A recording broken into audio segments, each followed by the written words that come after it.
Supreme court के वकील अश्विनी उपाध्याय ने मनीष कश्यप पर खुलकर की बात। मनीष कश्यप के समर्थन में आए सुप्रीम कोर्ट के वकील अश्विनी उपाध्याय वीडियो के जरिए सरकार और दलाल पत्रकारों से पूछे सवाल। आखिर कौन है अश्विनी उपाध्याय जिनके शिकायतों ने सुप्रीम कोर्ट में मचाया था धमाल। मनीष कश्यप के मामले में बहुत से लोगों ने अपनी राय दी है। वहीं बड़ी बड़ी हस्तियां जहां उनका समर्थन करती नजर आती है, वहीं अब सुप्रीम कोर्ट के वकील अश्विनी उपाध्याय ने एक वीडियो के जरिए उन पर खुलकर बात की है। मनीष कश्यप एक निष्पक्ष पत्रकार थे जिन्होंने कभी किसी राजनीतिक पार्टी का सहारा लेकर या फिर पक्षपात करके पत्रकारिता नहीं की, बल्कि वो कहा वो दिखाया जो जनता को जानना बेहद जरूरी था। लेकिन आज सच दिखाने की वजह से उन्हें जो झेलना पड़ रहा है, उस समाज के कई लोग नाराज हैं। और इस मुद्दे पर सवाल करते हुए वकील अश्विनी उपाध्याय ने एक वीडियो बनाया है जिसमें मनीष कश्यप को न्याय दिलाने और साथ ही समाज में मौजूद दलाल पत्रकारों की बात उठाई है। इससे पहले कि उस वीडियो की बात करें, आपको जानकारी देते हैं कि आखिर सुप्रीम कोर्ट के वकील अश्विनी उपाध्याय इतने चर्चित क्यों हैं। दरअसल ऐतिहासिक शहरों और जगहों के नाम बदले जाने के लिए एक याचिका दाखिल की गई थी जिसे खारिज कर दिया गया और इसी मामले में सुप्रीम कोर्ट ने कहा कि आप चाहते हैं कि ऐसे मामले हमेशा जिंदा रहें और देश उबलता रहे। वहीं इस याचिका को दाखिल किया गया था और इसे दाखिल किया था एडवोकेट अश्विनी उपाध्याय ने। बताते चले कि उपाध्यक्ष सुप्रीम कोर्ट और हाई कोर्ट में जनहित याचिका यानी कि PIL दाखिल करने के लिए बेहद फेमस है। अश्विनी उपाध्याय ने अब तक इतनी अर्जियां सुप्रीम कोर्ट में डाली जिसे लेकर कहा जाता है कि स्पेशल बेंच बनानी पड़ जाएगी। साथ ही बताते चले कि अश्विनी उपाध्याय ने अब तक करीब 125 PIL सुप्रीम कोर्ट में और 25 दिल्ली हाई कोर्ट में डाले हैं। कुछ लोग अश्विनी उपाध्याय को तो PIL मैन ऑफ इंडिया भी कहते हैं। वहीं आपको बता दें कि बात जहां अर्जियों के करे तो वहां PIL कुछ खारिज कर दिए गए, वहीं कुछ अर्जियों पर फैसला सुनाया गया और निर्देश भी जारी किया गया।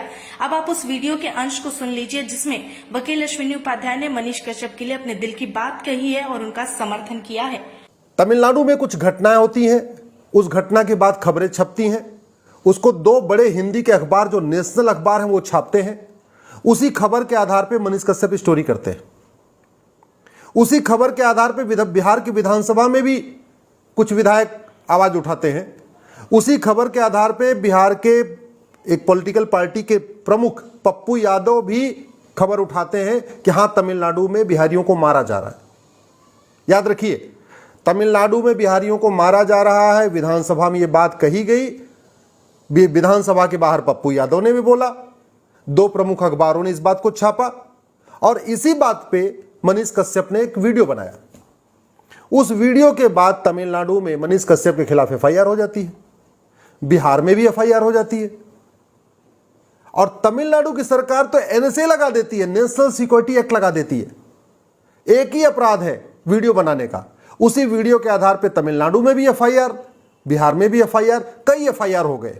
जब कई FIR हो गए तो मनीष कश्यप भागे सुप्रीम कोर्ट। क्यों? क्योंकि जहां दो राज्यों में अलग अलग FIR हो रही हो एक ही घटना के लिए या एक ही अपराध के लिए या एक ही गलती के लिए, तो आदमी सुप्रीम कोर्ट भागेगा कि भैया देखो, हमारा अपराध एक ही है, जो हमारे ऊपर आरोप लगा वो एक ही है, बिहार में भी FIR है सुप्रीम कोर्ट और तमिलनाडु में भी है, तो आप सारी FIR को मर्ज करके किसी एक जगह जांच कर दीजिए। सुप्रीम कोर्ट ने बोला नहीं, आप हाई कोर्ट जाओ। जबकि दूसरी तरफ मणिपुर में कुछ तथाकथित सेकुलर लिबरल पत्रकारों ने झूठी खबर फैलाई। मणिपुर की सरकार ने FIR कर दिया और वो सीधे सुप्रीम कोर्ट आए। याद रखिए, एक ही राज्य में FIR हुआ था। यहां मनीष कश्यप के खिलाफ दो राज्यों में FIR हुआ। मणिपुर में झूठी खबर फैलाने वालों के खिलाफ एक ही राज्य में FIR हुआ, सरकार ने वहां के किया। सुप्रीम कोर्ट ने इंटरटेन किया, पिटीशन को इंटरटेन किया, सरकार को नोटिस जारी किया, बाकायदा उस पर फाइनल हियरिंग के लिए, सुनवाई के लिए तैयार है और कह रहे हैं कि हां, सुप्रीम कोर्ट में जज साहब ये भी कह रहे हैं कि कोई बात नहीं, पत्रकार है ना तो झूठी खबर तो छप जाती है, झूठी खबर छपने से क्या हो गया? क्या वो झूठी खबर छापने के बाद आग लग गई क्या? अरे मनीष कश्यप के, मान लीजिए मान लेते हैं कि मनीष कश्यप का वीडियो अगर झूठा है, तो मनीष कश्यप की वीडियो के बाद कौन सी आग लग गई थी? मणिपुर में 4-4 पत्रकार जाके झूठी खबर छाप रहे हैं, तब आप कह रहे हैं कि नहीं नहीं, ये तो पत्रकार है इसलिए इनसे झूठी खबर छप सकती है। पढ़ना न पढ़ना ये लोगों की मर्जी पे है। यही वाला पैमाना मनीष कश्यप पे क्यों नहीं लागू हुआ? मनीष कश्यप पे तो दो राज्यों में FIR है, उसको तो दो हाई कोर्ट में जाना पड़ेगा, उसको बिहार की भी हाई कोर्ट में जाना पड़ेगा, उसको तमिलनाडु के हाई कोर्ट में भी जाना पड़ेगा।